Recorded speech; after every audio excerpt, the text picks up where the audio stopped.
In this tutorial, instead of using a drop shadow in a design, I'm going to show you how to make a realistic looking shadow in a design.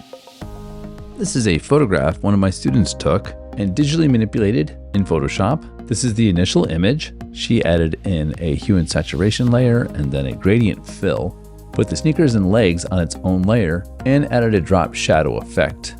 She added levels and hue and saturation layer over the sneakers and pants.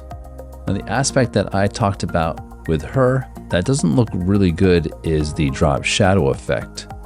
View the area right here and here and here, and you'll see that the shadow starts there. The shadow starts there. So drop shadow isn't the best way to go with this. We could create our own shadow, and she asked me to show her how to do it, and I thought it would be a good way to make a tutorial. Let's turn off that drop shadow effect, click on the layer below it, and make a new layer, and we're going to rename that shadow.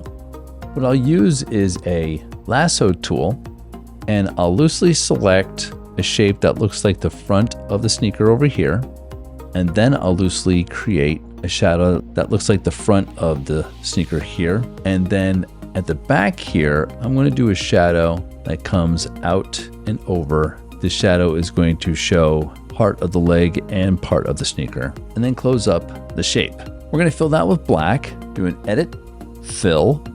In the contents drop-down box, let's click on black and click OK. Command D to deselect.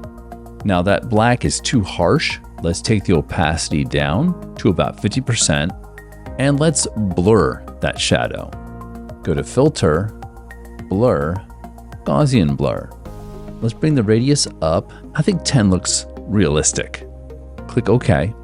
That shadow looks more realistic now. The only part that doesn't look realistic is this part over here where the leg is going away from the surface. So there should be some diffusion of the shadow here. You could use a soft eraser, but I like to put a layer mask and use a layer mask.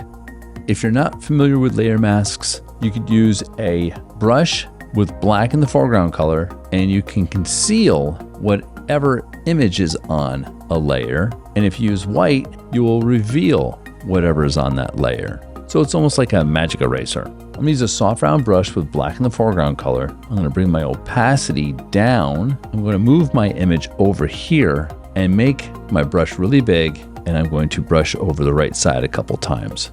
See how that shadow is diffusing now? It looks more realistic. And there you go.